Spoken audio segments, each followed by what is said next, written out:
আসসালামু আলাইকুম। দৈনিক ডেস্টিনি ফেসবুক পেজ কর্তৃক আয়োজিত দৈনিক কথা পরিবেশক এবং সম্মানিত দর্শক আমাদের জিজ্ঞাসা অনুষ্ঠানে দেশ এবং দেশের বাইরে থেকে দয়া করে আমাদের এই অনুষ্ঠানে অংশগ্রহণ করবেন এবং করেছেন এবং পরবর্তী যারা যারা আমাদের অনুষ্ঠানটি দেখবেন সকলকে জানাচ্ছি আন্তরিক শুভেচ্ছা এবং অভিনন্দন। আমাদের এই অনুষ্ঠানটি প্রতি সপ্তাহে একদিন অনুষ্ঠিত হয়ে থাকে। ডেস্টিনি গ্রুপের সকল বিনিয়োগকারীদের সঠিক তথ্য আয়োজন করে থাকে। দর্শক আমাদের এই অনুষ্ঠানে নিয়মিত দর্শক হিসাবে আমাদের এই অনুষ্ঠানটিতে অংশগ্রহণ করে থাকেন, বিভিন্ন গুরুত্বপূর্ণ মতামত, পরামর্শ এবং উপদেশ প্রদান করে থাকেন। আপনাদের সকলকে অভিনন্দন এবং ভালোবাসা। সব অনুষ্ঠানটি পেজ থেকে বিশেষ করে যারা যারা আছেন বিভিন্ন জন চাইলে আমাদের অনুষ্ঠানে অংশগ্রহণ করতে পারেন এবং আপনারা কমেন্টের মাধ্যমে আপনাদের প্রশ্নটি করতে পারেন। আমরা এই প্রশ্নটি উত্তর দেওয়ার জন্য আমাদের সম্মানিত অতিথিরা আপনাদের প্রশ্ন দিয়ে প্রদান করে থাকেন।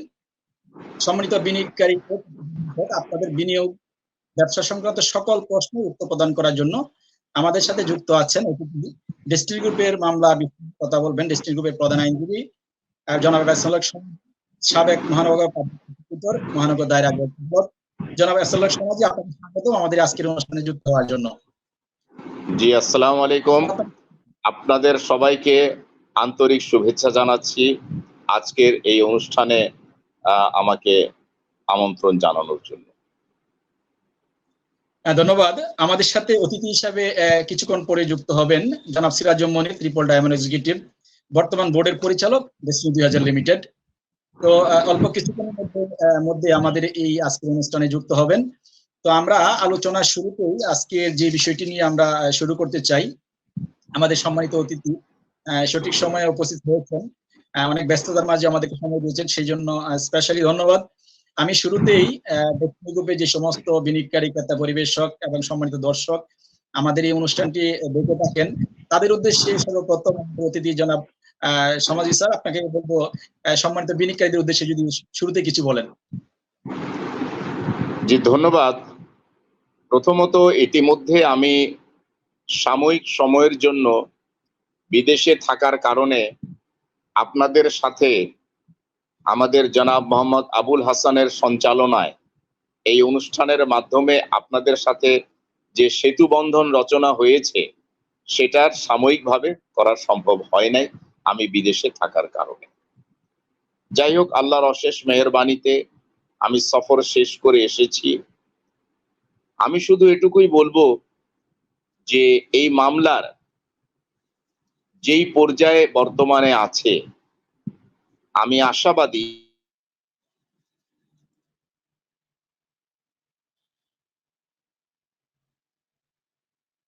আপনাকে শুনতে পাচ্ছি না।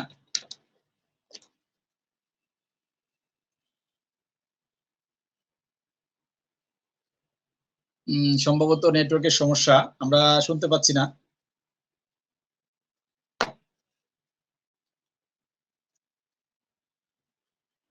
সম্মানিত দর্শক এবং বিনিয়োগকারী যারা যারা আছেন আপনাদের উদ্দেশ্যে বলছি যে আমরা এই মুহূর্তে সম্ভবত নেটওয়ার্কের সমস্যার জন্য আমাদের সম্মানিত অতিথিকে আমরা শুনতে পাচ্ছি না। আমরা কিছু আপডেট আপনাদের সাথে দিতে চাই যে আমরা কিছু বিষয় জি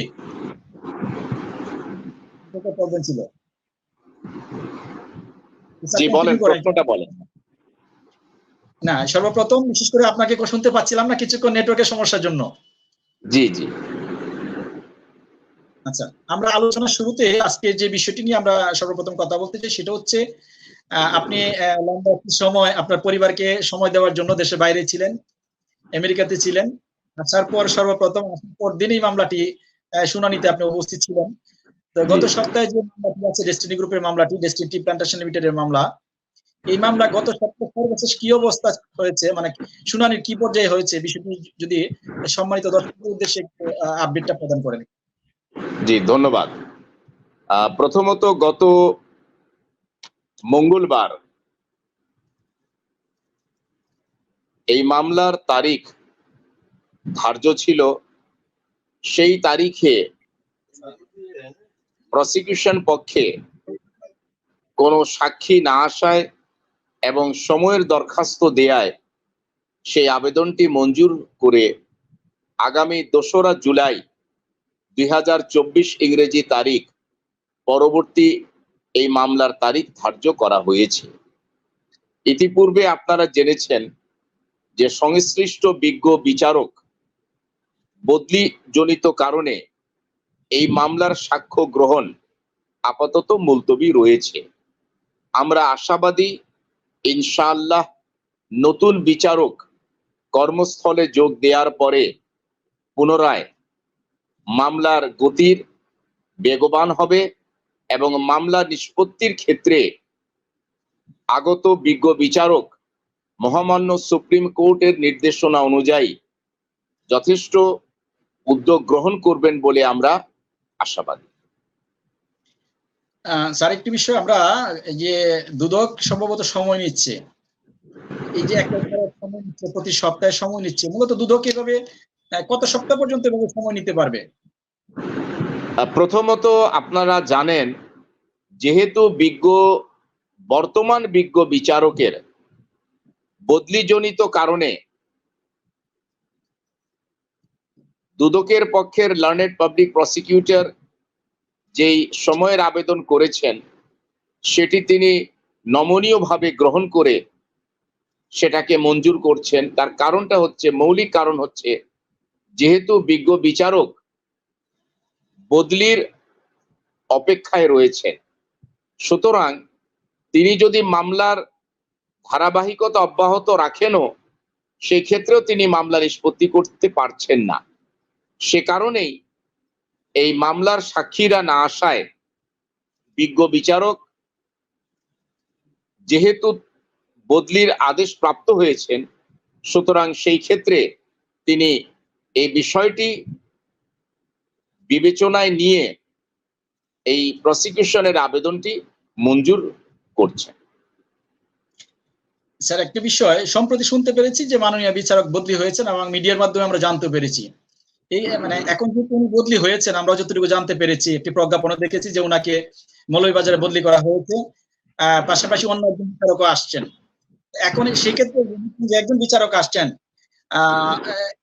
এর কারণে কি মূলত বিচার ব্যবস্থাটা কি বিলম্বিত হওয়ার সম্ভাবনা আছে কি? প্রথমত, আজকের একাধিক পত্রিকার প্রকাশিত সংবাদের সূত্র ধরেই বলছি, সেখানে 19 জন জেলা জজকে বদলির আদেশ, প্রজ্ঞাপনের মাধ্যমে বদলির আদেশ রয়েছে। সেই আদেশে স্পেশাল জাজ কোর্ট নাম্বার 4, অর্থাৎ যেখানে আমাদের ডেস্টিনি ট্রি প্ল্যান্টেশন লিমিটেডের মামলা চলমান, সেই মামলার আদালতের বিজ্ঞ বিচারকও সেই বদলির আদেশের অন্তর্ভুক্ত এবং সেখানে আমরা দেখেছি যে তাকে মৌলভীবাজার জেলা ও দায়রা জজ হিসাবে বদলি করা হয়েছে এবং ব্রাহ্মণবাড়িয়ার নারী ও শিশু নির্যাতন ট্রাইব্যুনাল 3 নম্বর আদালতের বিজ্ঞ বিচারককে এই বিশেষ জজ আদালত 4 নম্বর আদালতে বিচারক হিসাবে বদলি করা হয়েছে। সুতরাং কিছু আনুষ্ঠানিকতা সম্পন্ন করার পরে একজন বিজ্ঞ বিচারক যখন নতুন কর্মস্থলে যোগ দেবেন, সেই যোগদানের পরবর্তী থেকেই মামলার কার্যক্রম শুরু হবে। সুতরাং যে কারণে এই মামলার সাক্ষ্য গ্রহণ বিলম্বিত হচ্ছে, সেটার জন্য কোনো ব্যক্তি, কোনো প্রক্রিয়া দায়ী নয়। এটা একটা স্বাভাবিক প্রক্রিয়া। একজন বিজ্ঞ বিচারক বদলিজনিত কারণে মামলার কিছুটা সময় বিলম্বিত হয়। তবে সবচেয়ে বড় জিনিস হচ্ছে, আমরা আল্লাহর দরবারে শুকরিয়া আদায় করি যে বিজ্ঞ বিচারক এই স্টেশন ছেড়ে অন্য স্টেশনে যাচ্ছেন। আমরা ওই আজকের পত্রিকার নিউজে ওই প্রজ্ঞাপন আদেশের মধ্যে আমরা এটাও জানতে পারলাম যে আরেকজন বিজ্ঞ বিচারক যিনি এই আদালতে আসছেন। সুতরাং আমরা আশাবাদী যে বিজ্ঞ বিচারক নতুন যিনি আসবেন তিনি অচিরেই এই বিচারিক দায়িত্ব গ্রহণ করবেন এবং ইনশাআল্লাহ আমাদের পুরোদ্যমে আবারও বিচার কার্যের অবশিষ্ট যে প্রক্রিয়াগুলো রয়েছে সেটা অব্যাহত থাকবে। আচ্ছা, এই যে তাহলে দুদক যে বারবার সময় নিচ্ছিল, যে এই এর পূর্বে যে সময়গুলো নিয়েছে, সেক্ষেত্রে দুদক সময় নিয়েছে কেন তাহলে? এটা হচ্ছে কৌশলের ব্যাপার। আচ্ছা আচ্ছা। কারণ যদি সাক্ষী অ্যাভেলেবল না থাকে, জি সাক্ষী যদি আদালতে না আসেন, তখন তো একটা একটা পদক্ষেপ নিতে হয়। সেই পদক্ষেপই প্রসিকিউশন পক্ষ নিয়েছেন। কাজে সেখানে আমি মনে করি কোনো নীতি বিরুদ্ধ বা অন্যায় কোনো কিছু হয় নাই। এটা একটা স্বাভাবিক প্রক্রিয়া। তবে বিজ্ঞ বিচারক যখন নতুন বিজ্ঞ বিচারক আসবেন এবং আবারও যদি সেই একই ভূমিকা আমরা অব্যাহত দেখতে পাই, সেই ক্ষেত্রে আমাদের দায়িত্ব হবে আগত বিজ্ঞ বিচারকের জুডিশিয়াল নোটিশে জানানো যে মহামান্য সুপ্রিম কোর্টের এই মামলার নিষ্পত্তি করার ক্ষেত্রে যে নির্দেশনা রয়েছে, যেই ডাইরেকশন রয়েছে, সেই সম্পর্কে নতুন বিজ্ঞ বিচারককে অবহিত করা এবং সাক্ষ্য গ্রহণের মাধ্যমে যত তাড়াতাড়ি সম্ভব সীমাবদ্ধ সময়ের মধ্যে মামলাটি নিষ্পত্তি করা। আচ্ছা স্যার, এই ক্ষেত্রে এই যে মামলাটি লেন্দি যে হচ্ছে, প্রায় সুপ্রিম কোর্টের আপনার সময় আছে সম্ভবত সেপ্টেম্বরের সময়টা শেষ হবে, বা অক্টোবর সময়টা শেষ হবে, অক্টোবরের 29 তারিখ সময়টি 1 বছর শেষ হবে। 1 বছরের মধ্যে মামলাটা যদি নিষ্পত্তি, আমরা আশাবাদী যে হয়ে যাবে ইনশাল্লাহ। ইনকেস যদি না হয়, সেক্ষেত্রে এটা দায় দায়িত্ব বা এক্ষেত্রে এটা দায় বর্তাবে কার উপরে মূলত? দুদক বা? প্রথম বিষয়টি হচ্ছে যেই সময়কালে বিচারক থাকবেন না জি এবং ছুটির যে সময়গুলো, সেই সময়গুলো 1 বৎসর থেকে এক্সক্লুড হবে। অর্থাৎ 1 বৎসর বলতে অনলি ওয়ার্কিং ডেজ, কার্য দিবস, যেই তারিখে বিজ্ঞ বিচারক বিচারিক কার্যক্রম পরিচালনা করেছেন। জি আর কোনো কারণে, অনিবার্য কোনো কারণে যদি এই মামলাটি মহামান্য সুপ্রিম কোর্টের বেঁধে দেওয়ার সময়ের মধ্যে নিষ্পত্তি না হয়, সেই ক্ষেত্রে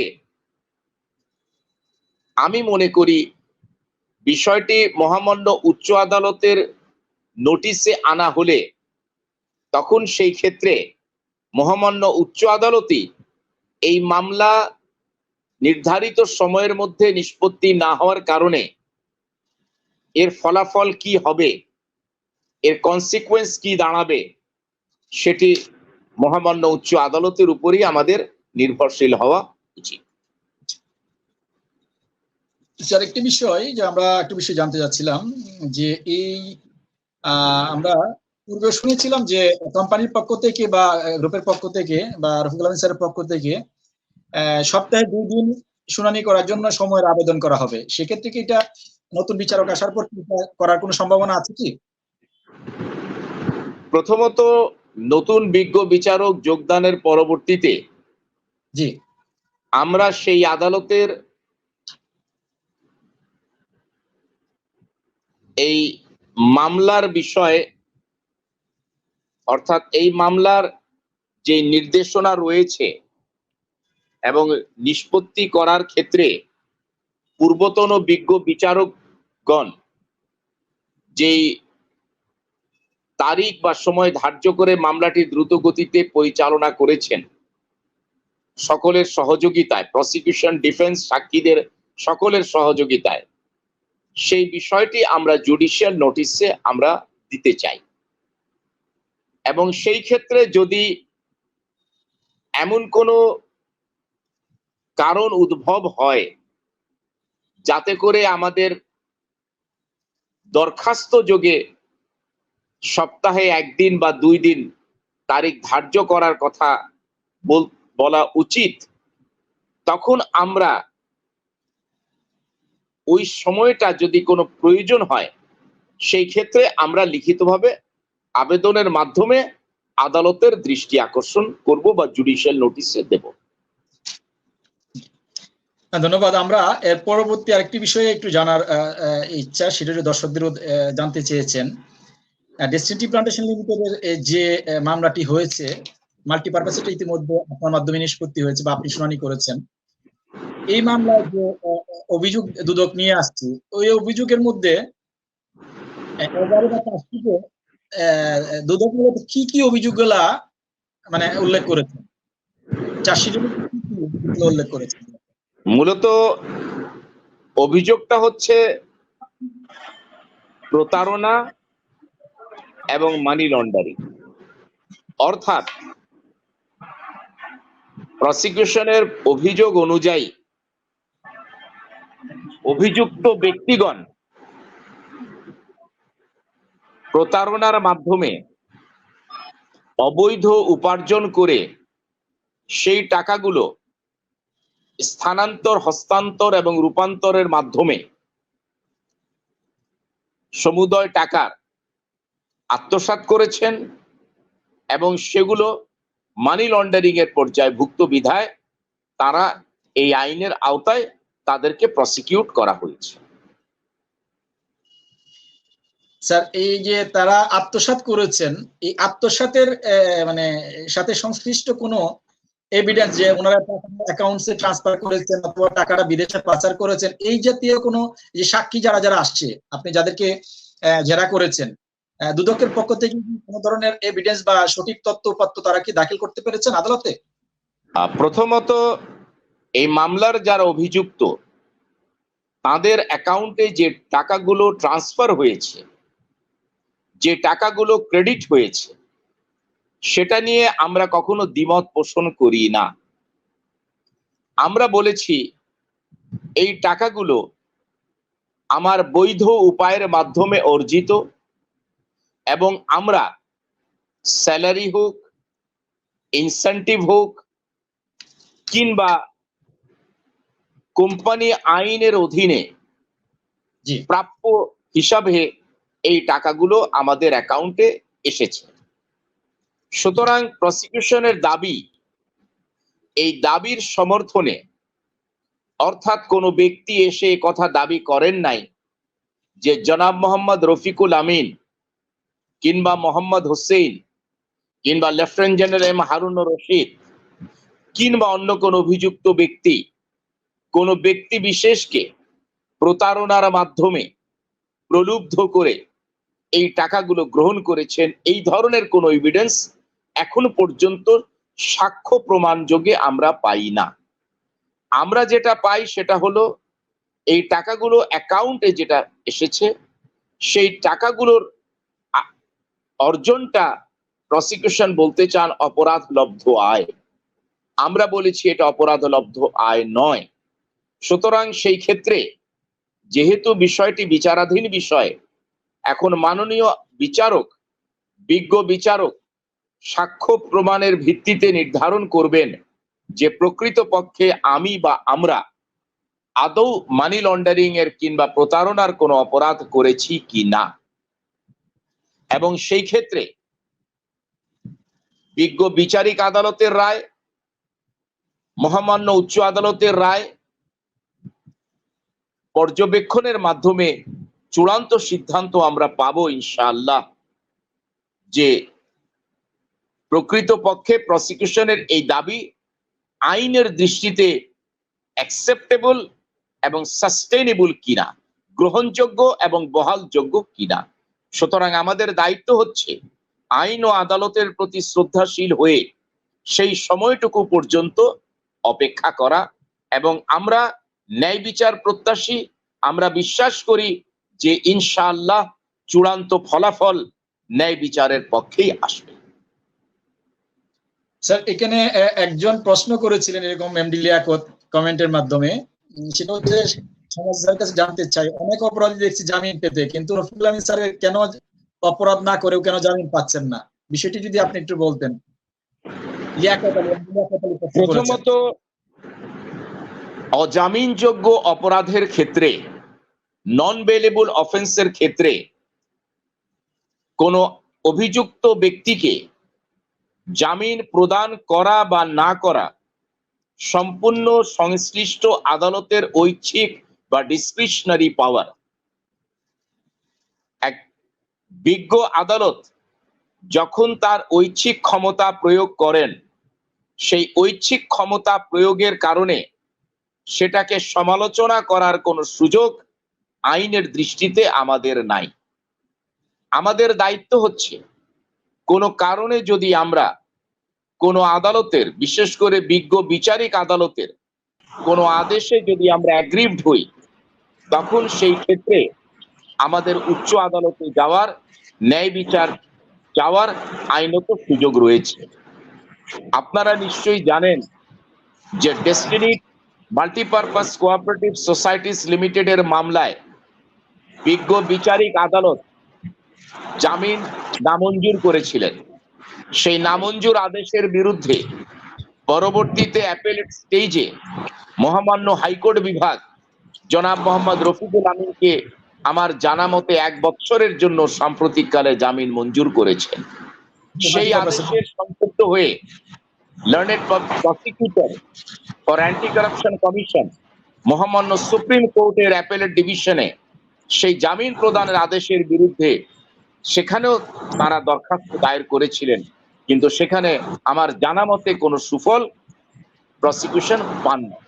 তো সুতরাং আমরা সবসময় আদালতের কাছে ন্যায় বিচার প্রত্যাশী, এবং ন্যায় বিচার আমরা পাচ্ছি এবং পাবো, এই বিশ্বাস, এই আস্থা আমাদের ছিল, আছে এবং থাকবে ইনশাআল্লাহ। ধন্যবাদ স্যার আপনাকে। আমাদের সাথে ইতিমধ্যে যুক্ত হয়েছেন আমাদের সম্মানিত একজন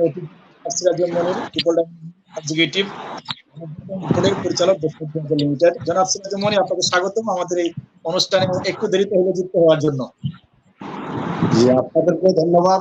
এবং আজকের আমাদের প্রধান আলোচক, আমাদের সকলের হৃদয়ের মধ্যমণি, আমার একজন ব্যক্তিগত পছন্দের মানুষ, ভালোবাসার মানুষ। জি, ধন্যবাদ। অনেক ধন্যবাদ। আসসালামু আলাইকুম, খুব ভালো লাগলো। এবার আমি যদি কোনো প্রশ্ন থাকে আমাকে করে মেহরবানি করে এখন প্রস্থান করতে চাই, আর যদি একটা প্রশ্ন থাকে আমি উত্তর দিব, কোনো অসুবিধা নাই। তারপরে আমাদের সিরাজুল মনির ভাই আছেন, বলবেন, অসুবিধা নাই ইনশাআল্লাহ। একটু কষ্ট দিব, যেহেতু আপনি সপ্তাহে একদিন কষ্ট করে আমাদের সময় দেন, বিশেষ করে সময় তো দর্শক অপেক্ষায় থাকেন আপনার প্রশ্ন উত্তর নেওয়ার জন্য। তো আমরা যেহেতু আমাদের জনাব সিরাজুল মনির আসছেন, ওনার কাছ থেকে আমরা কিছু বিষয় নিব। জনাব সিরাজুল মনির, সংক্ষিপ্তভাবে জনাব সিরাজুল মনির আপনার আকর্ষণ করছি, বিশেষ করে আপনি একটু দেরিতে আসছেন, তারপর সম্মানিত বিনিয়োগকারী যারা যারা আছেন, আপনি কোম্পানি একজন ট্রিপল ডায়মন্ড এক্সিকিউটিভ এবং আপনি একজন পরিচালক। এই যে 2-3টি বিষয় কিছুদিন হয়েছে, বিশেষ করে একটি হচ্ছে সুপ্রিম কোর্টের যে জামিনের প্রক্রিয়াটি ছিল, এই প্রক্রিয়াটি একটু স্ট্যান্ড ওভার করা দেরি হয়েছে। আবার কুশিয়া সাহেব একটু মানে একটু মিডিয়েশন বলেছেন, আগ বাড়িয়ে সময় সাজার ব্যাপারটা। তৃতীয়ত হচ্ছে যে এই যে জজ বদলি হওয়ার জনিত কারণে অনেক ডিস্ট্রিবিউটরদের মধ্যে একটা মানে অনেক ধরনের মোটামুটি এরকম মন খারাপ বা হতাশা বা কোন ধরনের এরকম কি ডিস্ট্রিবিউটরদের মধ্যে কি হয়েছে কিনা? আপনি একজন ডিস্ট্রিবিউটর বলেন, আর বোর্ডের মেম্বার বলেন, আর ট্রিপল ডায়মন্ড বলেন, আপনি এই বিষয়টি সম্পর্কে মন্তব্য চাচ্ছি। আজকে এই চমৎকার লাইভ প্রোগ্রামের সম্মানিত প্রধান আলোচক সকল হৃদয়ের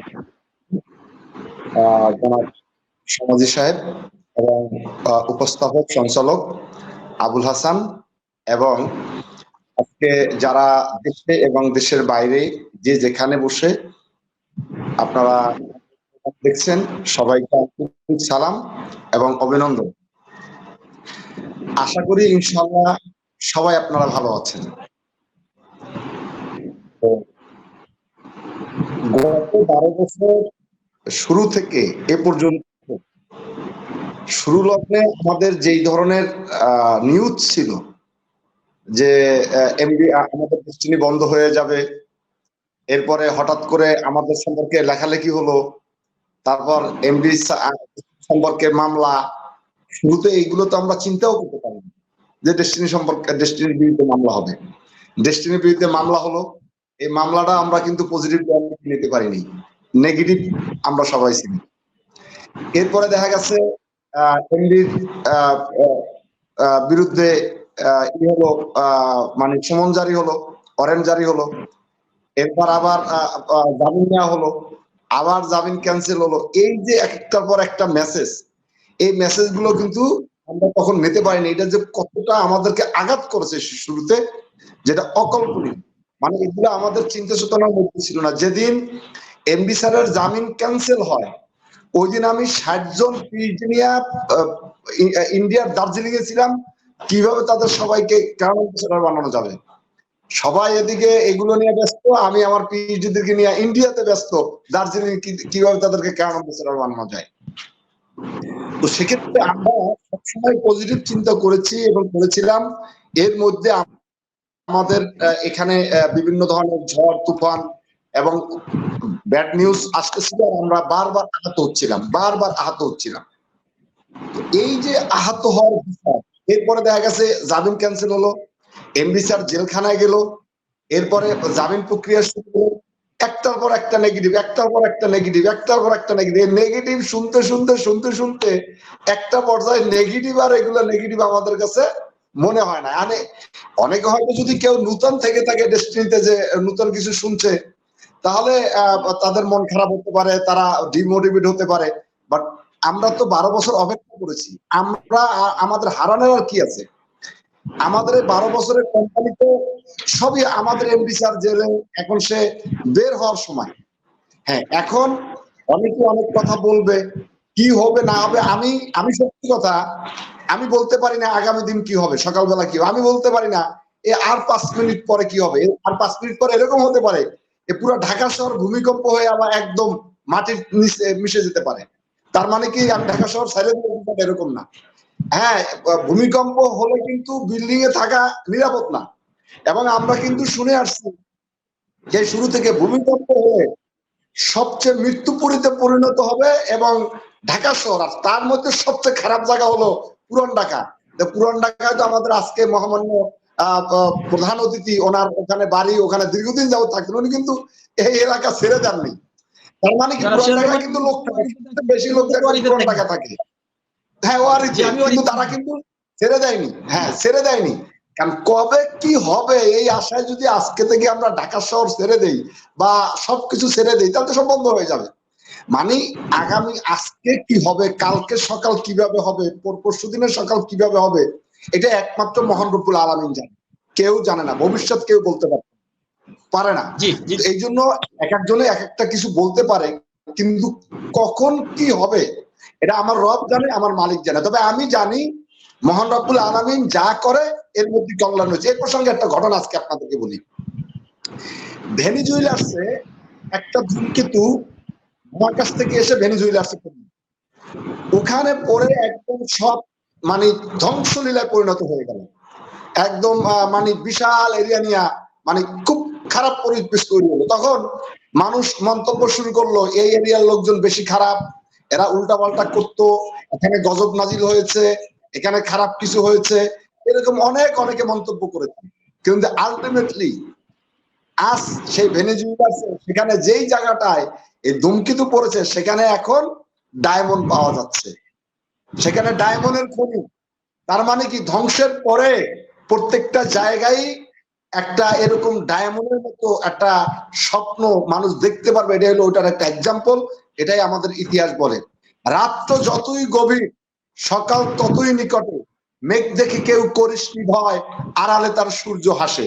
তো আজকে আমি বলবো যে আমি টায়ার্ড ছিলাম সেই শুরু লগ্নে, মানে এগুলোর সাথে ইউজ টু ছিলাম না, আমি এগুলো মানে নিতে পারিনি। কিন্তু আজকে কে কি বললো এগুলোর প্রতি আমি মন খারাপ করি না। আমি এখন হ্যাপি। আমি জানি আঘাতটা যত বেশি জোরে আসবে, সফলতা তত বড় করে আমাদের কাছে আসবে। আমি এটা সিরাজ বিশ্বাস করি, এটাই আমার বিশ্বাস। জি, আপনি আপনার মোটিভেশন কিন্তু ভালো লাগবে না, আমরা জানি। এটা আলহামদুলিল্লাহ ট্রেনিং তো এই ব্যাপারে মানে উজ্জীবিত করার জন্য আলহামদুলিল্লাহ, না হলে তো ত্রিপলটা মনে হচ্ছে হওয়া সম্ভব ছিল না। ঠিক আছে, এই বিষয়ে জাস্ট একটু জানার জন্য বললাম ধন্যবাদ, আপনি আমাদের সাথে থাকুন, আমরা অল্পই আপনার কাছে আসবো। এই মুহূর্তে আছে আমাদের সাথে সম্ভবত পিএইচডি, আমার যদি ভুল না হয় সিনিয়র পিএইচডি জনাব নাসিমা আক্তার আছেন, এরপর আছেন কুমার কর্মকার, এরপর আছেন এটিএম গাউসুল আজম টিপু। আমরা এই তিনজন আছেন আমাদের সাথে, ওনারা আমাদের সম্মানিত অতিথির কাছে প্রশ্ন করবেন সম্ভবত। আমরা শুরুতে নাসিমা আক্তার, আপনি কোনো বিষয় জানতে চাইলে আপনার মাইকটা অন করে আপনি আপনার প্রশ্নটি করুন। জনাব নাসিমা আক্তার। জনাব নাসিমা আক্তার। আসসালামু আলাইকুম ওয়া রাহমাতুল্লাহ। জি, ওয়ালাইকুম আসসালাম ওয়া রাহমাতুল্লাহ। স্যার ভালো আছেন? জি, আলহামদুলিল্লাহ, আল্লাহ শুকরিয়া। খুব ভালো হয়েছে, মাঝে মধ্যে দেখলাম জি, পরিবারের সাথে আপনার হ্যাঁ, খুব thank you. আমেরিকান গেলেন, পরিবারের সাথে সময় কাটালেন। আল্লাহ হ্যাঁ, আপনাকে সুস্থ থাকেন, দোয়া করি। আমিন। আল্লাহ কবুল করুক। আজকে মানে প্রশ্ন তো তেমন কিছু না, বুঝি না তো কোনো কিছু, দেশের আইন আদালত। এখন বাস্তবতা হচ্ছে আমরা যে প্রতিনিধি হিসেবে আছি, ঢুকি, খোঁজ খবর নিয়ে আপনাদের সাথে যোগাযোগ করি, জানার চেষ্টা করি। কিছু পজিটিভ যদি পাই তাহলে আমরা কাউকে বলতে পারি। আমরা মাঠ পর্যায়ে যে কাজ করছি, আমরা তো চরম চরম ঝামেলার মধ্যে আছি, যা বলার মতো নয়। 7 বছর 8 বছর গেছে পার হয়ে, 10 বছর 12 বছর অলরেডি চলে গেছে। মানুষের বলতেছে যে আমাদের মূলধনটাই দিয়ে দেন, আমাদের লাভের দরকার নাই। তাইলে আল্লাহ যদি দয়া করে স্যারকে সুস্থ রাখেন এবং এই সরকারের টার্গেট পর্যন্ত বাস্তব রাখেন, তাহলে উনি কত বছর আর ওখানে আটকায় রাখলে, জামিন না দিলে আমি বুঝি না আমরা এখন কি বলবো, গ্রাহককে বুঝে দেবে না। কয় মার্ডার কেসের আসামির জামিন হয়, ওনার জামিন হয় না কেন? তাই আমি কি একটা জামিন হয়েছে আর একটা আল্লাহ চাইতে হয়ে যাবে? যদি হয় আপনাদের টাকা পয়সা সরকারে আমাদের নিয়ম করে দিবে। তো এখন স্যার আশা কি করতে পারি যে স্যার এই বছরের মধ্যে বের হবেন? প্রথম বিষয়টা হচ্ছে ভবিষ্যতের কোন বিষয়, এটা শুধু জনাব রফিকুল আমিনের না, আমি আমার সহায় বলছি। ভবিষ্যতের কোন বিষয় একমাত্র আল্লাহ রাব্বুল আলামিন ছাড়া, এবং কারো যদি গায়েবী খবর থাকে, এরকম কোন সুপার ন্যাচারাল কোন পাওয়ার যদি থেকে থাকে, তাহলে তিনি বা তারা ছাড়া অন্য কেউ বলতে পারেন না, বলার কোনো সুযোগ নাই। আমি শুধু এটুকুই বলবো, আমাদের দায়িত্ব হচ্ছে যে জনাব মোহাম্মদ রফিকুল আমিন সহ এই মামলায় যারা আছেন কাস্টডিতে বা বেইলে, তাদেরকে আইনি সেবা দেয়া। এই আইনি সেবা দিতে গিয়ে ইতিমধ্যে একটি মামলার জামিন হয়েছে, আরেকটি মামলায় জামিনের বিষয়টি পেন্ডিং মহামান্য সুপ্রিম কোর্টে। কিন্তু কখন হবে সেই সম্পর্কে আমি আগেই বলেছি যে এটা আল্লাহ ছাড়া কেউ বলতে পারেন না। আপনারা যারা মাঠ পর্যায়ে আছেন, প্রথমত যিনি আপনাকে বলেছেন যে মার্ডার কেসের জামিন হয়ে যায়, এইটার জামিন হয় না কেন, আপনারা জানেন যে জামিন দেওয়া বা না দেওয়া এটা হচ্ছে সম্পূর্ণ আদালতের ঐচ্ছিক ক্ষমতা।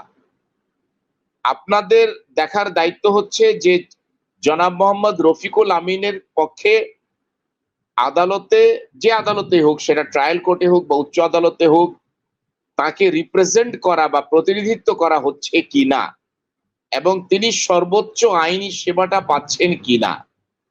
আর গ্রাহক বা যারা রয়েছেন ডিস্ট্রিবিউটর, এই মামলার চূড়ান্ত রায়ে আমি আশাবাদী যে তাদের টাকা, বিনিয়োগকৃত টাকা কিভাবে ডিস্ট্রিবিউশন হবে, কোম্পানি কিভাবে দিবে, সেই দায় দায়িত্ব সম্পর্কেও নিশ্চয়ই আমরা আশাবাদী যে মহামান্য উচ্চ আদালত থেকে একটা নির্দেশনা পাওয়া যাবে, এবং সেই নির্দেশনা প্রাপ্ত হলে তখন সেই মোতাবেক রফিকুল আমিন নন, এটা যার প্রতি নির্দেশনা থাকবে তিনি করতে আইনত ও ন্যায়ত বাধ্য। ধন্যবাদ। স্যার আপনাকেও ধন্যবাদ। সাক্ষী তো প্রায় 100-র উপরে হয়ে গেছে, আরো কি এরকম হবে?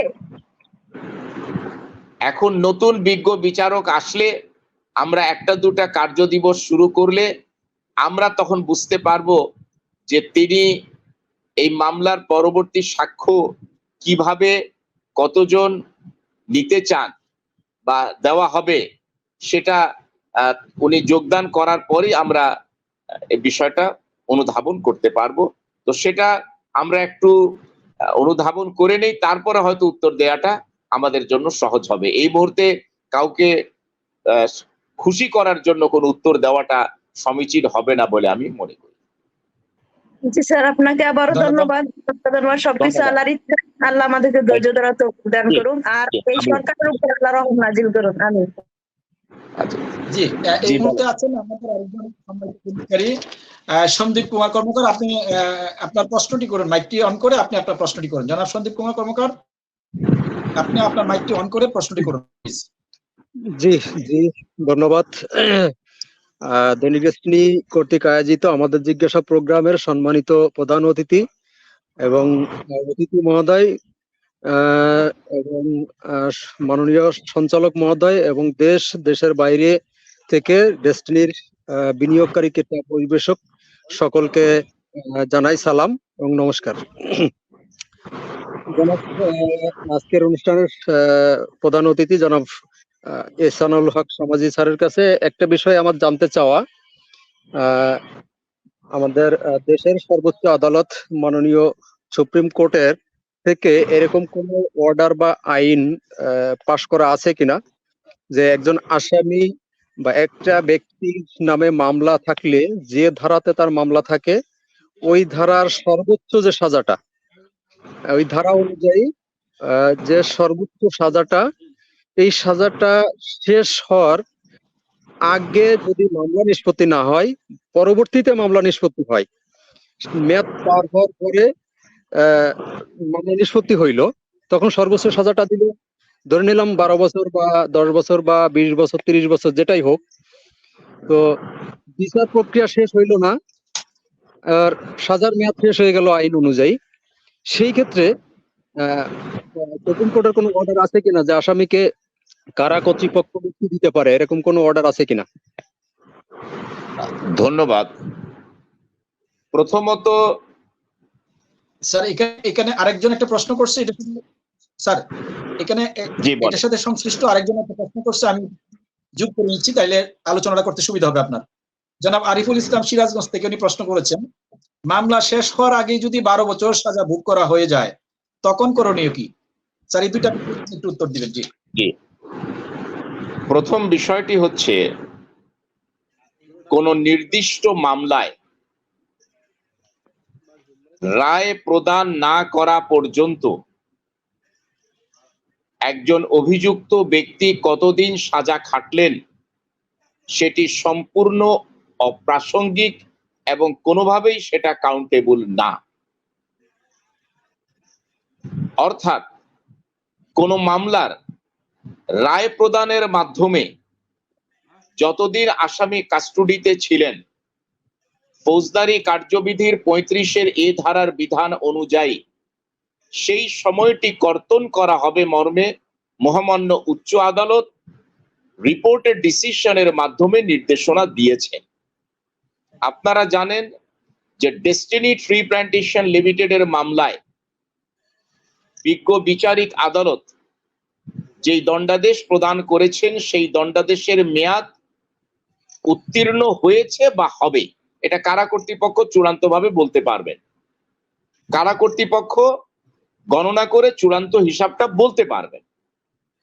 কিন্তু ডেস্টিনি ট্রি প্ল্যান্টেশন লিমিটেডের মামলায় যেহেতু এখনো চলমান, নিষ্পত্তি হয় নাই, রায় হয় নাই, কোনো দণ্ড হয় নাই, সুতরাং সেই ক্ষেত্রে এই ডিউরেশনটা, অর্থাৎ কতদিন তিনি কারাগারে ছিলেন, সাজা খেটেছেন, এই বিষয়টির কোনো গণনার কোনো সুযোগ নাই এবং এই মর্মে আমার জানা মতে মহামান্য উচ্চ আদালতেরও কোনো নির্দেশনা নাই। ধন্যবাদ। স্যার আপনার কাছে ধন্যবাদ। ধন্যবাদ। আমরা এই মুহূর্তে জনাব সিরাজুল মনি আপনার কাছে আসতে চাই। আপনি বর্তমান যে রানিং যে বোর্ড আমি আছে, তাহলে সঞ্চালক সাহেবের অনুমতি নিয়ে এবং সিরাজুল মনি সাহেবের অনুমতি নিয়ে আমি এই মুহূর্তে একটু প্রস্থান করতে চাই। আশা করি আমার পর্ব শেষ। স্যার আপনার আরো 3-4টি প্রশ্ন আছে, একটু থাকতে হবে, গুরুত্বপূর্ণ প্রশ্ন, একটু ওনার কাছ থেকে প্রশ্নটা নিয়ে করে নেন। না তাহলে করে নেন, কারণ এখন তো 10টা 39 বাজে, আমি একটু আর্লি ইয়ে করবো আর কি। আচ্ছা আচ্ছা, ঠিক আছে স্যার। স্যার তাহলে প্রথম বিষয় হচ্ছে স্যার, একই গ্রুপের একটি দুর্বল প্রতিষ্ঠান থেকে অন্য একটি স্বাবলম্বী প্রতিষ্ঠানে যদি শর্ট টার্ম লোন প্রদান করা হয়, তাহলে এটা কি মানি লন্ডারিং এর আওতায় পড়ে বা স্থানান্তর রূপান্তরের আওতায় পড়ে কিনা? প্রথম বিষয়টা হচ্ছে বিধিবদ্ধ দুটো কোম্পানির মধ্যে, একই গ্রুপের না, বিধিবদ্ধ দুইটি কোম্পানির মধ্যে, গ্রুপ না, জি, জি, দুইটি জি। প্রতিষ্ঠান, কোম্পানি প্রতিষ্ঠানের মধ্যে, জি জি অর্থাৎ ধরে নেন ডেস্টিনি 2000 লিমিটেড এবং ডেস্টিনি ট্রি প্ল্যান্টেশন লিমিটেডের মধ্যে জি কোন চুক্তি হলো, দুইটা তো ভিন্ন প্রতিষ্ঠান, জি এবং সেই চুক্তিটা যদি চুক্তি আইন অনুসারে হয়ে থাকে, চুক্তি আইন অনুসারে, ল অফ কন্ট্রাক্ট 1872 বিধান অনুযায়ী যদি হয়ে থাকে, আমাদের দাবি হচ্ছে এই ধরনের চুক্তি আইনের দৃষ্টিতে বৈধ। এটা হচ্ছে আমাদের দাবি। যেহেতু বিষয়টি নিয়ে আইনগত প্রশ্ন রেইজ করা হয়েছে, সুতরাং এই ডেস্টিনি মাল্টিপারপাস কোঅপারেটিভ সোসাইটিজ লিমিটেডের মামলায় কিংবা ডেস্টিনি ট্রি প্ল্যান্টেশন লিমিটেডের মামলায় এই চুক্তিপত্রের সংশ্লিষ্টে যেহেতু বিষয়টি বিচারাধীন বিষয়, সুতরাং সেই ক্ষেত্রে মহামান্য সুপ্রিম কোর্ট যেই সিদ্ধান্ত দেবেন, সেই সিদ্ধান্ত বাংলাদেশের সংবিধানের আর্টিকেল 111, 112 এবং 113 এর বিধান অনুযায়ী সকলের জন্য মান্যকর এবং বাধ্যকর। সুতরাং আমরা আশাবাদী যে আমাদের দাবি মহামান্য সুপ্রিম কোর্ট চূড়ান্তভাবে বিবেচনা করবেন, সেটা আমাদের বিশ্বাসটুকু রয়েছে, এবং সেই ক্ষেত্রে এই অভিযুক্ত ব্যক্তিগণ, এই প্রতিষ্ঠান ন্যায় বিচার পাবেন, সেটাও আমরা আইনত ও ন্যায়ত প্রত্যাশী। স্যার, একটি বিষয় উল্লেখ করতে চাই। একটি মামলার সর্বোচ্চ সাজার বিষয়ে গত সপ্তাহে সুপ্রিম কোর্টের রায়ের বিষয়ে আপনি ব্যাখ্যা করেছিলেন, এবং আপনার চেম্বারে আমরা একটা ভলিউম আমরা যাওয়ার পরে আপনি ভলিউম থেকে এই বিষয়টি নিয়ে আমাদের সাথে আলোচনা করেছিলেন, সর্বোচ্চ সাজার বিষয়ে। একটু ব্যাখ্যা করতেন দর্শকদের উদ্দেশ্যে। ধন্যবাদ। এটা হচ্ছে একটা জেনারেল ডিসকাশন, মানে এই মামলার শুধু এই ডেস্টিনির মামলাটা, জি কোন মামলায় কোন ব্যক্তিকে আদালত যদি শাস্তি প্রদান করে থাকেন, ধরে নেন তাকে সর্বোচ্চ শাস্তি দেয়া হলো কোন আইনের অধীনে, এবং সেই আসামি যদি কাস্টডিতে থাকেন, প্রথম থেকে কাস্টডিতে থাকেন, জেল কাস্টডিতে থাকেন, সেই ক্ষেত্রে মহামান্য সুপ্রিম কোর্ট ফুল বেঞ্চ সিদ্ধান্ত দিয়েছেন যে কোড অফ ক্রিমিনাল প্রসিডিউরের, অর্থাৎ ফৌজদারি কার্যবিধির 35-এর এ ধারার বিধান অনুযায়ী সেই দণ্ডিত ব্যক্তিকে, যিনি কারাগারে ছিলেন, যে মেয়াদের জন্য তিনি কাস্টডিতে ছিলেন, সেই সাজার মেয়াদ থেকে সেই মেয়াদটি কর্তন করতে হবে, এক্সক্লুড করতে হবে, এবং that is mandatory in law, অর্থাৎ সেটা ঐচ্ছিক নয়, সেটা বাধ্যতামূলক। সুতরাং প্রতিটি বিজ্ঞ বিচারিক আদালতের ওই সিদ্ধান্ত অনুযায়ী, সেটা একটা রিপোর্টেড ডিসিশন অনারেবল সুপ্রিম কোর্টের ফুল বেঞ্চের, যে সেই অনুযায়ী, সেই সিদ্ধান্ত অনুযায়ী প্রত্যেকটি বিচারিক আদালতের দায়িত্ব হচ্ছে রায় প্রদানের সময় কোন অভিযুক্ত ব্যক্তি কারাগারে থাকলে, প্রথম থেকে যদি কাস্টডিতে থেকে থাকেন, তাহলে সেই সময়টা মূল সাজা থেকে কর্তন করা হবে সেকশন 35 এর বিধান অনুসারে। এবং আমরা দেখেছি যে মূলত বিজ্ঞ বিচারিক আদালত সমূহ এই 35 এর বিধান সর্বত্রই অনুসরণ করে চলেছে। ধন্যবাদ। সকল মামলার ক্ষেত্রে কি এটা কি প্রযোজ্য হবে? মানে একটি মামলায় যদি উনি 12 বছর সাজা কাটেন, তাহলে কি সবগুলো মামলার জন্য কি এটা হবে, প্রযোজ্য হবে? 12 বছরের হোক আর 10 বছরের হোক, সেটি হচ্ছে সেই মামলার জন্য। আবার দ্বিতীয়বার যদি অন্য কোনো মামলা থেকে থাকেন, জি, তখন সেই মামলায় যদি আসামি আদালত যদি দেখেন যে সে কাস্টডিতে আছে, আসামি কাস্টডিতে আছে, জি, জি, তখন 35 এর বিধান অনুযায়ী ওই কাস্টডির মেয়াদটি মূল সময় থেকে, অর্থাৎ মূল সাজা থেকে সেটা এক্সক্লুড হবে বলে আমি ব্যক্তিগতভাবে মনে করি।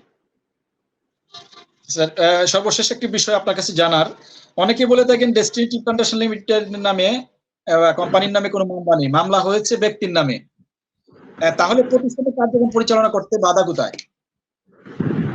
প্রথমত ব্যক্তি, এটা সত্য যে কোম্পানির প্রতিষ্ঠানের কি আসামি করা হয় নাই, কিন্তু যারা অভিযুক্ত ব্যক্তি তারা তো প্রতিষ্ঠান রিপ্রেজেন্ট করছে, সেটা destiny multipurpose cooperative societies limited হোক, কিংবা ডেস্টিনি ট্রি প্ল্যান্টেশন লিমিটেড হোক, কিংবা ডেস্টিনি 2000 লিমিটেড হোক, কিংবা ডেস্টিনির পরিবারভুক্ত অন্য কোনো কোম্পানি প্রতিষ্ঠান হোক, যে প্রতিষ্ঠানই হোক না কেন, এবং সমস্ত ট্রানজেকশনস গুলো কিন্তু কোম্পানির অ্যাকাউন্ট থেকেই হচ্ছে, কোনো ব্যক্তি অ্যাকাউন্ট থেকে না।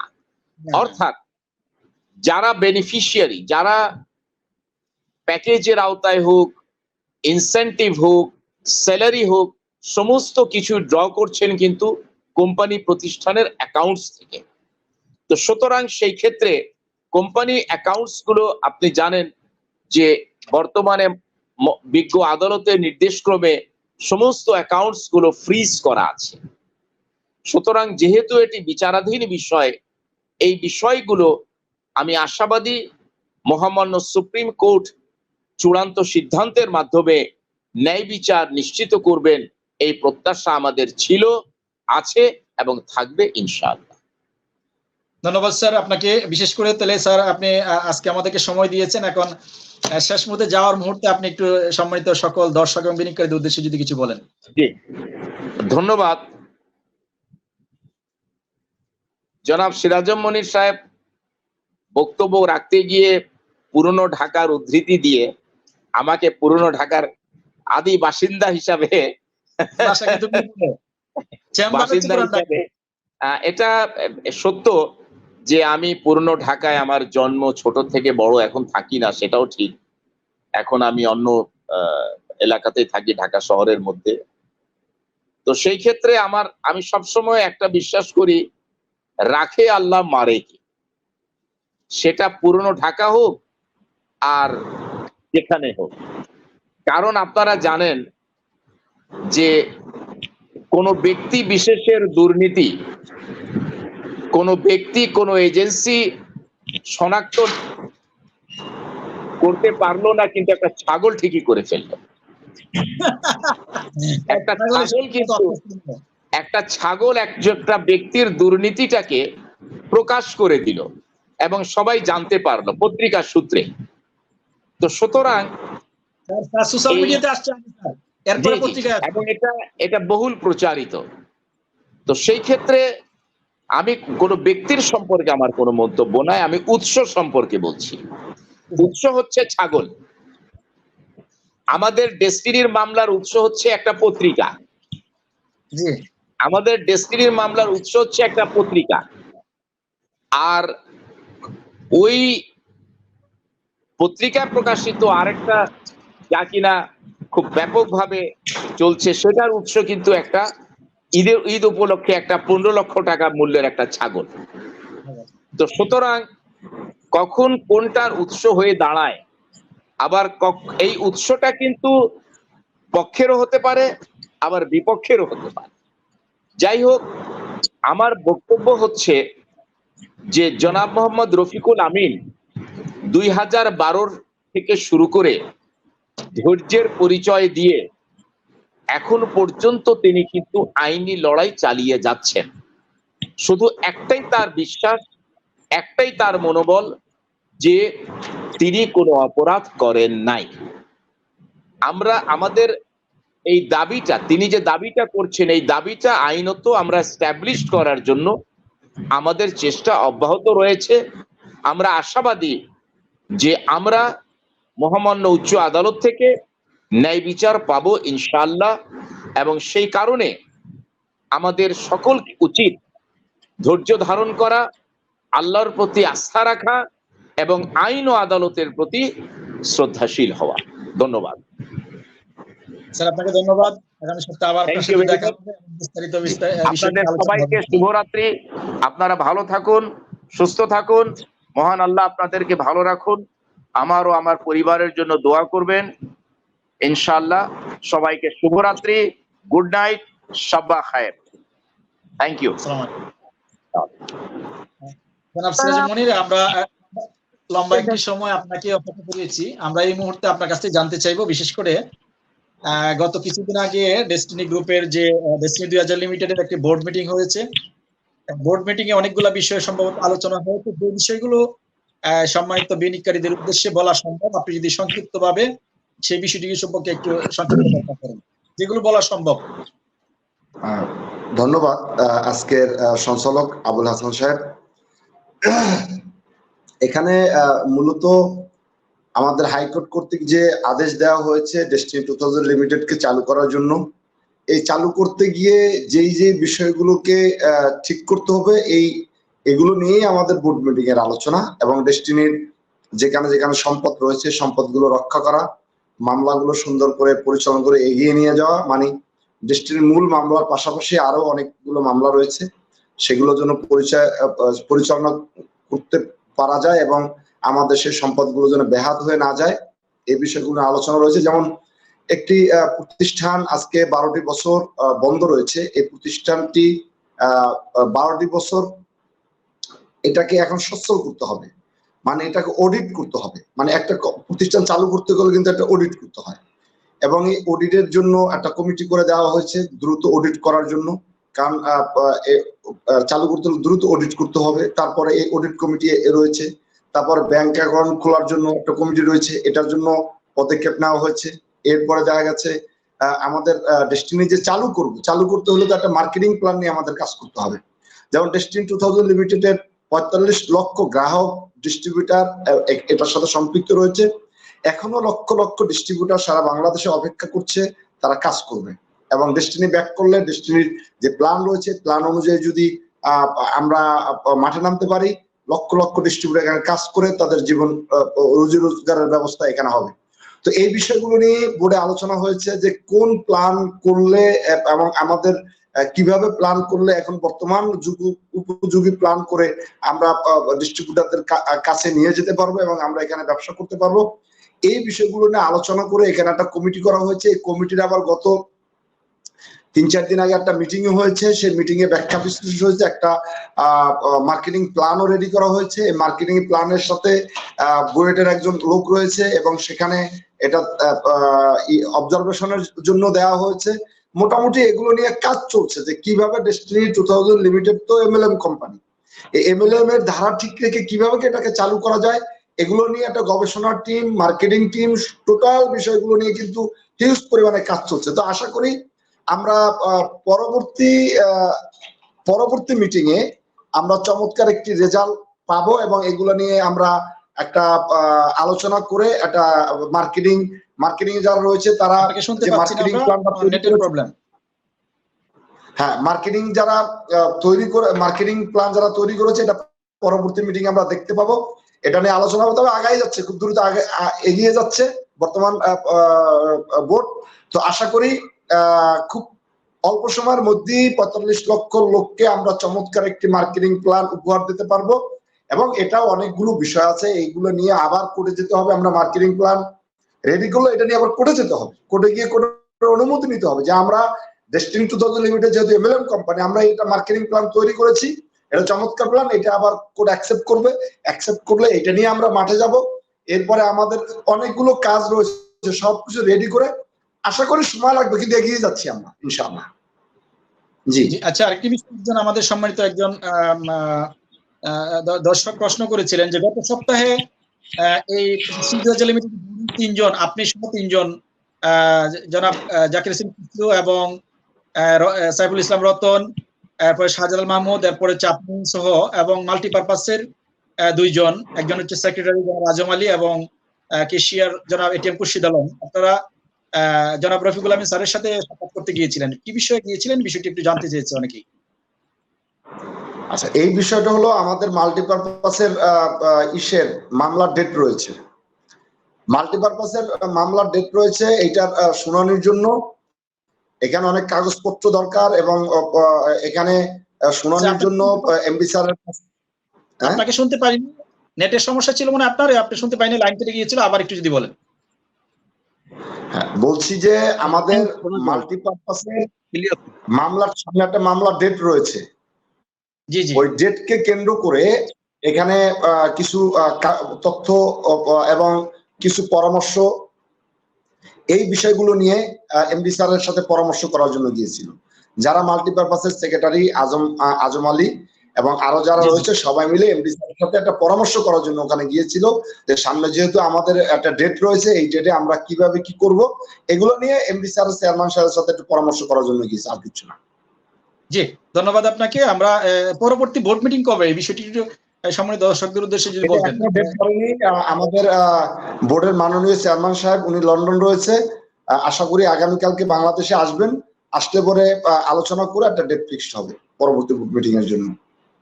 আচ্ছা, এই যে আমি একটা বিষয় জানতে চাচ্ছিলাম, এই যে বিশেষ করে আপনারা যেহেতু বোর্ডে আছেন, ডেস্টিনি এবং ডেস্টিনি মাল্টিপারপাস এবং ডেস্টিনি টি প্ল্যান্টেশন লিমিটেড অনেকগুলো সম্পদ যে ব্যাহত হয়ে যাচ্ছে বা বেদখল হয়ে যাচ্ছে, সেক্ষেত্রে এই বোর্ড কি কোনো ধরনের পদক্ষেপ গ্রহণ করেছে? যেগুলো ডেস্টিনির আছে, ডেস্টিনির অনেক সম্পদের অবস্থা অনেকটা আছে, কিন্তু বিশেষ করে মাল্টিপারপাস এবং টি প্ল্যান্টেশন এই দুটি প্রতিষ্ঠানের সম্পদ ব্যাহত হয়ে যাচ্ছে, সেক্ষেত্রে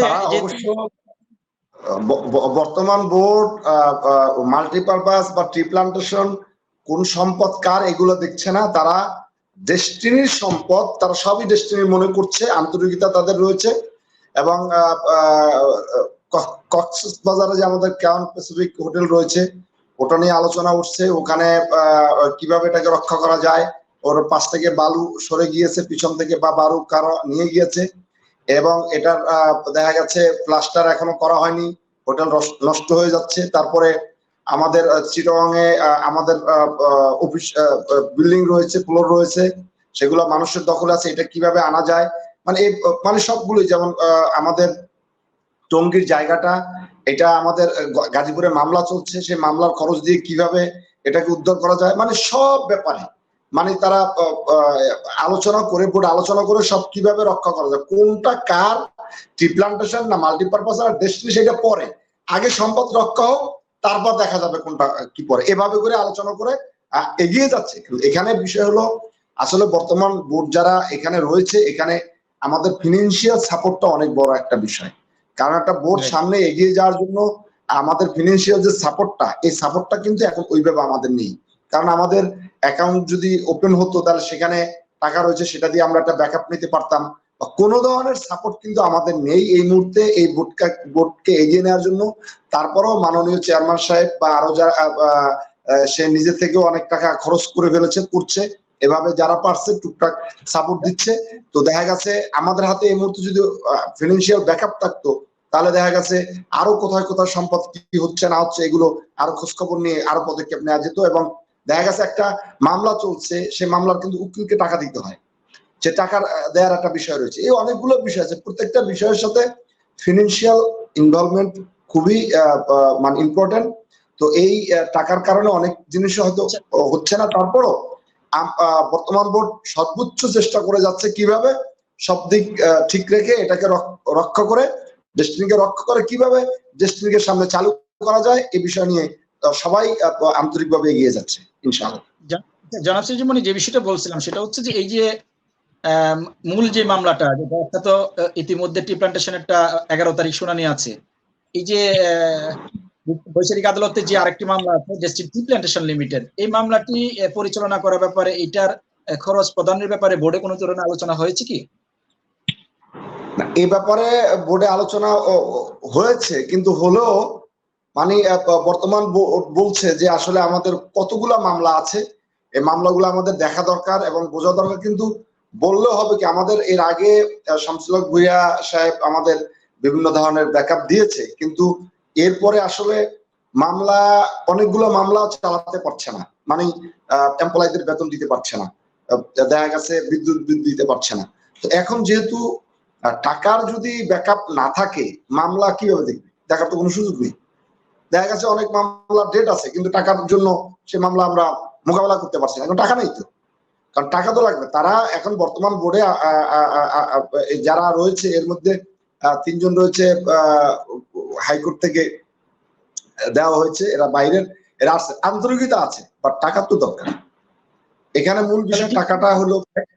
হ্যাঁ, তো যে মামলাটি, তাহলে এটা কিভাবে চলছে? মূলত এটা তো মোটামুটি প্রতি সপ্তাহে ভালো একটা খরচের পরিমাণ যায়, সেক্ষেত্রে কিভাবে যাচ্ছে? আমাদের ডিস্ট্রিবিউটররা যারা ডেস্টিনিকে ভালোবেসে তাদের ভালোবাসার মধ্য দিয়ে এই 2টা মামলা চলছে। কারণ তারা এই 12টি বছর, বোর্ড তো আসছে মাত্র 1-1.5 বছর হলো, যারা এই 12টি বছর কিন্তু মামলা চলছে, এই ডেস্টিনি 2000 লিমিটেডকে যারা ভালোবাসে, এই ডিস্ট্রিবিউটররা তারা তাদের পকেটের টাকা দিয়ে এই মামলা চালাচ্ছে।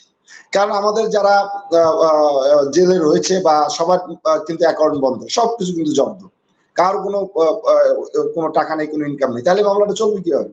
ডেস্টিনির ডিস্ট্রিবিউটররা যারা এই প্রতিষ্ঠানকে ভালোবেসে, তারা এমন আছে 50 টাকা রয়েছে, 100 টাকা রয়েছে, যে যেভাবে পাচ্ছে ডিস্ট্রিবিউটরদের পক্ষ থেকে টাকা দিয়ে এই মামলা পরিচালনা করছে ডেস্টিনিকে সামনে এগিয়ে নেওয়ার জন্য, ডেস্টিনিকে আবার পুনঃ উদ্ধার করার জন্য ডেস্টিনির ডিস্ট্রিবিউটররাই এটা চালিয়ে নিয়ে যাচ্ছে। আচ্ছা, আমরা শেষ পর্যায়ে চলে আসছি, রাত মোটামুটি অনেক হয়ে গেছে। সম্মানিত দর্শক এবং বিনিয়োগকারী যারা আছে, বিশেষ করে আপনার কথা শোনার জন্য, আপনি কোম্পানির একজন দায়িত্বশীল ব্যক্তি, ট্রিপল ডায়মন্ড এক্সিকিউটিভ এবং বর্তমান বোর্ডের পরিচালক, এবং এই বোর্ড হওয়ার আগে যে বোর্ড ছিল, এই বোর্ডেরও আপনি ছিলেন, আপনি কি অপারেশন ডাইরেক্টর ছিলেন। এই মুহূর্তে আমাদের সাথে মনে হয় যুক্ত হয়েছেন আমাদের সম্মানিত একজন পিএইচডি জনাব এটিএম গাউসুল আজম টিপু। জনাব টিপু, আপনি আমাদের সাথে যুক্ত হয়েছেন, আপনি যদি কিছু বিষয় বলেন।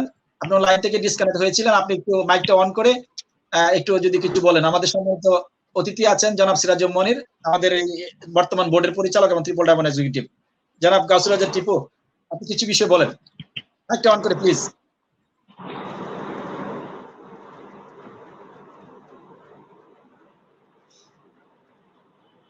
আসসালামু আলাইকুম।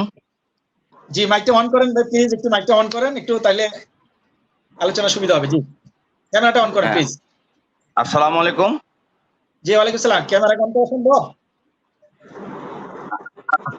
ঠিক আছে, আমি একটু ইয়াতে বলি, অডিওতে বলি আর কি, ক্যামেরাটা অন না করি আর কি। হ্যাঁ, আমি আসলে প্রস্তুতি নাই আমার কি, হ্যাঁ, সেই হিসাবে আর কি।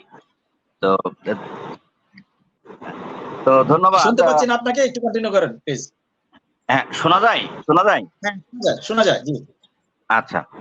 তো ধন্যবাদ আবুল হাসান ভাই আপনাকে। তারপরে এখানে আমাদের ট্রিপল ডায়মন্ড এবং আমাদের company destiny 2000 limited director Sirajum Monir ভাইকে। তারপরে আবার সম্ভবত আমি একটু মাঝে একটু কারণের জন্য আমি হয়তো বের হয়ে গেছিলাম। এই আমাদের মনে হয় অ্যাডভোকেট সমাজি স্যার এসেছিলেন আর কি। তো আমি আন্তরিকভাবে তাদেরকে স্যালুট করি, এবং 45 লক্ষ লোক যারা আমাদের এই দুর্দিনে আমাদের সাথে আছেন এবং এখানে যারা পার্টিসিপেট করছেন, তাদেরকেও আমি আন্তরিকভাবে অভিনন্দন এবং তাদেরকে সালাম জানাচ্ছি। আবার আসসালামু আলাইকুম। তা আমরা আসলে এই যে মনির ভাই, আবুল হাসান ভাই, আরো যারা আপনার এখানে যুক্ত আছেন, আমরা আসলে ডেস্টিনির জন্য সেই দীর্ঘ 12টি বছর ধরে আমরা লেগে আছি। তো আমাদের মুক্তি ইনশাল্লাহ আসবেই আর কি। তো বড় ধরনের হয়তো আমাদের একটা দুর্যোগ নেমে আসছে, কোনো কারণে হয়তো বিভিন্ন হলুদ মিডিয়ার কারণে আমাদের এই ডিজাস্টারটা আসছে, এবং বড় ধরনের একটা ষড়যন্ত্র। তো যত বড় আসলে ডেস্টিনি 2000 লিমিটেড আসলে স্যারের যে প্ল্যান অনুযায়ী, যেটা হচ্ছে যে এই অনেক এর শিকড় অনেক গভীরে গেছে, যার ফলে এখন উপড়িয়ে ফেলতে পারেনি। তবে কিছু হয়তো দেখা যাচ্ছে ডালপালা ঝরে গেছে, হয়তো কিছু হয়তো পাতা ঝরে গেছে, কিন্তু আবারও ইনশাল্লাহ যেহেতু গাছ শিকড় উল্টে যায়নি, সেহেতু আবারও আমরা ইনশাল্লাহ সেইভাবে আমরা আগের মতো ব্যবসা করব। এবং আগের থেকে আমার মনে হচ্ছে যে এখন যে 5G আসছে, হ্যাঁ, সেই 5G দিয়ে আমরা ইনশাল্লাহ ব্যবসা করবো, 5G আকার কোম্পানি ব্যবসা করবো। এখন ডিজিটাল যুগ। আর আমাদের মেন্টর রফিকুল আমিন স্যার, আমরা শুধু দোয়া করব যে উনি দীর্ঘায়ু লাভ করুক এবং উনি যাতে সুস্থ থাকে এবং সুস্থভাবে আমাদের মাঝে অচিরেই ফিরে আসবেন। তো তো আমরা শেষ চেষ্টাটা ইনশাল্লাহ আমরা করব ডেস্টিনি 2000 লিমিটেড তথা আমাদের এমডি রফিকুল আমিন স্যারের মুক্তির জন্য। এবং রফিকুল আমিন স্যার আমরা যে যাই বলি, যতভাবেই বলি, কিন্তু আমাদের মুক্তি, আসল যে মুক্তি, অর্থনৈতিক যে মুক্তি, তারপরে আমাদের যে বিনিয়োগকারীদের আমাদের যে বিনিয়োগ আছে, সেগুলো কিন্তু স্যার ছাড়া আমাদের কোনোভাবেই ফেরত আসা সম্ভব না, এবং আমরা সেভাবে কিন্তু লাভ সহ ফেরত পাবো না আর কি। এবং সেজন্যই আমাদের মূল উদ্দেশ্য থাকবে যাতে আমাদের স্যারকে মুক্ত করে আনতে পারি এবং আমরা স্যারের মাধ্যমে আমরা যেন আগামী দিনগুলো এইভাবে আমরা সবাই মিলে কাঁধে কাঁধ মিলে কাজ চালিয়ে যেতে পারি। তো ধন্যবাদ সবাইকে। আসসালামু আলাইকুম। জনাব সিরাজুল মনি, আপনি সর্বশেষ সম্মানিত বিনিয়োগকারী এবং ক্রেতা পরিবেশক যারা আছেন, আপনার ওই যে শুরুতে আমি মোটিভেশনের জন্য, আমার ট্রেনিং এর জন্য তো আমি দিয়েছিলাম, এখন সংক্ষিপ্ত ভাবে একটু সর্বশেষ আপনি একটু সবার উদ্দেশ্যে যদি বলেন। এখন এর মধ্যে কিন্তু আপনার আপনার আলোচনা আমরা থামিয়ে দিয়েছিলাম আর কি, বিশেষ করে যেহেতু আমাদের সমাজে স্যার আসছিলেন, কিছু বিষয় ছিল, সেই জন্য আপনি একটু প্লিজ এটা একটু কন্টিনিউ করেন এখন। যাই হোক, এখানে আসলে এই 12 বছর পরে এই যুদ্ধের মাঠে বিষয় হলো আমরা অনেক কিছুই তো দেখতে পারবো। যুদ্ধের পরে না আমাদের স্বস্তি হবে, তা আমরা তো যুদ্ধ শুরু করেছি, যুদ্ধ তো এখনো শেষ হয়নি, তো হতাশ হয়ে তো লাভ নাই, যুদ্ধ তো আমাদের চালিয়ে যেতে হবে। আমি ফুটবল খেলতে নামবো, আর আমার প্রতিপক্ষ আমাকে বাধার সৃষ্টি করবে না, তা কি খেলতে নামলাম? বিভিন্ন কথা বলে, বিভিন্ন ধরনের উল্টাপাল্টা মেসেজ দিয়ে আমাকে ঘায়েল করতে চেষ্টা করবে, আর যদি আমি ঘায়েল হয়েই যাই তাই তো সে সাকসেস। অতএব আমি আপনাদেরকে যারা আছেন আমি বলবো যে ইনশাল্লাহ হতাশ হওয়ার কিছু নেই। আমরা হতাশ হওয়ার কি আছে? আমরা তো সর্বোচ্চ লেভেল হারিয়েছি, আর হারানোর কি আছে? এখন শুধু পাবো, সে পাওয়ার দিনটার জন্য শুধু অপেক্ষা করতে হবে।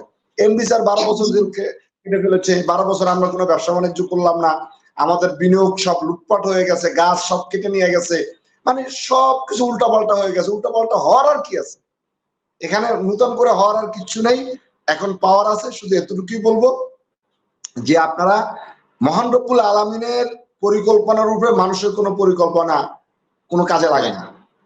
আল্লাহই জানে আমরা কি করব। তবে আমি বিশ্বাস করি যে আমাদের যে ত্যাগ, আমাদের যে শ্রম, আমাদের যে বিশ্বাস, আমরা যে ধৈর্য ধারণ করে এটার সাথে শ্রম দিয়ে লেগে আছি, এটার মূল্যায়ন মহান রব্বুল আলামিনের পক্ষ থেকে আছে, এবং আমি সিরাজুল মনির বিশ্বাস করি। আজকে শুধু এতটুকুই বলবো, আল্লাহ কখন কাকে কিভাবে রক্ষা করবে এটা মহান রব্বুল আলামিন জানে। আপনারা এই এমডি স্যার যে হার্ট অ্যাটাক করেছে, আপনারা অবাক হবেন। এমডি স্যার যে মহান রব্বুল আলামিন নিজে এসে রক্ষা করেছেন, কারণ 1-2 মিনিট লেট হলে আর এমডি স্যারকে কিন্তু আমরা পাই না। এরকম ঘটনা কিন্তু ওই দিন ঘটছিল। তার মানে কি 1-2 মিনিট মধ্যে সবকিছু ব্যবস্থা হয়েছে, ইসের মধ্যে হাসপাতালের মধ্যে সবকিছু ব্যবস্থা হয়ে আল্লাহ মহান রব্বুল আলামিন এমডি স্যারকে বাঁচিয়ে রাখবেন, তাই 1-2 মিনিট কোনো বিষয় না, ওর মধ্যেই সবকিছু ব্যবস্থা হয়েছে। তো এই জন্য আমি বলবো যে আল্লাহ কাকে দিয়ে কখন কি করাবেন এটা একমাত্র আল্লাহ ভালো জানেন। তো এই জন্য আল্লাহ আশা করি আমাদের জন্য ভালো কিছু সামনে রয়েছে, এই ভালো কিছুর জন্য অপেক্ষা করতে হবে। বিষয় এরকম না যে এমডি স্যারের জন্য আমরা রাতের ঘুম বন্ধ করে দিয়েছি, তা না। আমরা 3 বেলা খাওয়া বন্ধ করে দিয়েছি, তা না। আমরা কিন্তু আমাদের মাঝে আছি, একটু আমরা অনেক কষ্ট করেছি, অপেক্ষা করেছি, অনেক লাঞ্ছনা, অনেক কিছু থেকে বঞ্চিত হয়েছি, সবকিছু হয়েছি। বাট এখন আমরা একটু ধৈর্য ধারণ করব, কারণ হলো একদম শেষের দিকে আপনারা জানেন তো মামলা চলছে, চলুক, কিন্তু নেগেটিভ চিন্তা করার আর কিছুই নেই। সামনের দিকে সবকিছু পজিটিভ চিন্তা করেন, এবং আল্লাহ আমাদের দরকার হলো মহান রব্বুল। এই পৃথিবীতে দেখেন, এই পৃথিবীতে কারো ইশারায় কোনো কিছুই হয় না। আমি আপনাকে একটা গালি দিব যে আগামী 5 দিন পরে আপনার খবর আছে, আগামী 5 দিনে আমি বাঁচবো কিনা এটা নিশ্চয়তা আপনাকে কে দিছে? কে দিছে আপনাকে সেই নিশ্চয়তা? এই জিনিসটা আপনাকে মাথায় রাখতে হবে। কে কি হবে, কে কি করবে না করবে, টোটাল ডিপেন্ড টু আল্লাহ রহমানুর রহিম। প্রার্থনা করেন আল্লাহর কাছে, চান আল্লাহর কাছে, দেয়ার মালিক আল্লাহ। আল্লাহ রাজারা ভিখারি বানায়, ভিখারিকে রাজ্য দান করে। কুলিল্লাহুম্মা মালিকাল মুলকি তুতিল মুলকা মিম্মান তাশাউ তানজিল মুলকা মিম্মান তাশাউ ওয়া তুইজ্জু মান তাশাউ ওয়া তুজিল্লু মান তাশাউ বিয়াদিকাল খায়র ইন্নাকা আলা কুল্লি শাইইন কাদির। আল্লাহ সম্মান দেয়ার মালিক, আল্লাহ সম্মান নেয়ার মালিক আল্লাহ। আল্লাহ মৃত ব্যক্তিকে জীবিত করে, জীবিতকে মৃত্যু দান করে। আল্লাহ রাজাকে ভিখারি বানায়, ভিখারিকে রাজ্য দান করে। সমস্ত ক্ষমতার মালিক হলো আল্লাহ। তো আপনারা হতাশ হচ্ছেন কেন? হতাশ হওয়ার তো কিছু নাই। হতাশ হলে তো আপনি ভুল করছেন। আপনি হতাশ হওয়ার কিছু না। মহান রব্বুল আলামিনের কাছে আমরা 45 লক্ষ লোক হাত জাগিয়ে আল্লাহর কাছে বলবো, লা হাওলা ওয়ালা কুওয়াতা ইল্লা বিল্লাহিল আলিয়্যিল আযীম। এই পৃথিবীর কারো কোনো শক্তি নেই, কারো কোনো কিচ্ছু নেই, কারো কোনো শক্তি নেই, কোনো কিচ্ছু নেই, একমাত্র আল্লাহর হুকুম ছাড়া কারো পক্ষে কোনো কিছু করার। তা আপনি মানুষের কথা হতাশ হচ্ছেন কেন? যেই রব আমাকে পৃথিবীতে বানিয়েছে, যেই রব আমাকে রিজিক দিবে, যেই রব আমাকে বাঁচিয়ে রাখছে, যেই রবের ডাকে আমাকে যেতে হবে, যেই রব আমার কাছ থেকে সম্মান নিবে, যেই রব আমাকে সম্মানিত করবে, সবকিছু তো আমার রবের হাতে। তো কে কি বললো না বললো এগুলো রেখে দেন, আল্লাহর কাছে বলেন। রাত্র জাগেন, সেজদা করে যান, আল্লাহর কাছে বলেন। সম্মান দেয়ার মালিক আল্লাহ, রক্ষা করার মালিক সবকিছু আল্লাহ। অবশ্যই আমাদের জন্য ভালো কিছু রয়েছে ইনশাআল্লাহ আল্লাহর রহমতে। আল্লাহর কাছে বলেন। কোন মানুষ কোনো কিছুর পরিবর্তন করতে পারে না, সবকিছুর পরিবর্তনের মালিক আল্লাহ। আল্লাহ যদি এগুলো নিয়ে অনেক কথা আছে, আমি এত সময় আজকে অনলাইনে দিব না, যেহেতু অনেক সময় আমরা আপনাদের কাছ থেকে নিয়ে ফেলেছি। শুধু একটুই বলবো যে পৃথিবী যাই কিছু হোক, কার উপর ডিপেন্ডেন্ট হওয়ার আমাদের দরকার নেই। আমরা একমাত্র ডিপেন্ডেন্ট হব, আমরা একমাত্র ভরসা করব। আমাদের একমাত্র চাওয়ার জায়গা, আমাদের একমাত্র পাওয়ার জায়গা হলো আমাদের মহান রব্বুল আলামিন। আমরা আল্লাহর কাছে বলবো, আল্লাহ দিনকে রাত সেকেন্ডের মধ্যে করে দিতে পারে ইনশাআল্লাহ আল্লাহর রহমতে। যাই হোক, আমি কনফিডেন্টলি আপনাদেরকে বলবো, আল্লাহ যা কিছু করেছে এটার মধ্যে আমাদের কল্যাণ রয়েছে। আপনি যা কিছু পাচ্ছেন, যা কিছু হচ্ছে, এর মধ্যে কি আল্লাহ আমাদের জন্য অনেক বড় কল্যাণ রয়েছে। তো সবাই ভালো থাকেন। আমি সঞ্চালককে বলবো, আমি কি আমার শেষ করে দিব আমার বক্তব্য? তো আজকে হ্যাঁ, আমি সঞ্চালককে বলবো যে যেই প্রোগ্রামটি আমাদের চালু রয়েছে সেই দীর্ঘদিন যাবত, আমি বিশেষ করে অসংখ্য ধন্যবাদ জানাবো আজকের সঞ্চালক আবুল হাসান সাহেবকে, যে কোনো পরিস্থিতিতে, যে কোনো সিচুয়েশনে উনি এভাবে এই প্রোগ্রামগুলো করে 45 লক্ষ ডিস্ট্রিবিউটরদেরকে সঠিক সুন্দর মেসেজ দিয়ে তাদেরকে সচেতন রাখার জন্য আমার পক্ষ থেকে 45 লক্ষ ডিস্ট্রিবিউটরের পক্ষ থেকে ওনাকে ধন্যবাদ জানাচ্ছি, কংগ্রেচুলেশন জানাচ্ছি এবং স্যালুট জানাচ্ছি। এই প্রোগ্রামটি সুন্দর করে রেগুলার চালিয়ে যেতে হবে এমডি স্যার বের হওয়ার আগ পর্যন্ত ইনশাআল্লাহ।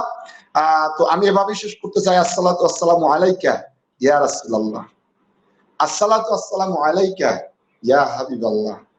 তোমার সৃষ্টি যদি হয় এত সুন্দর, না জানি তো হলে তুমি কত সুন্দর।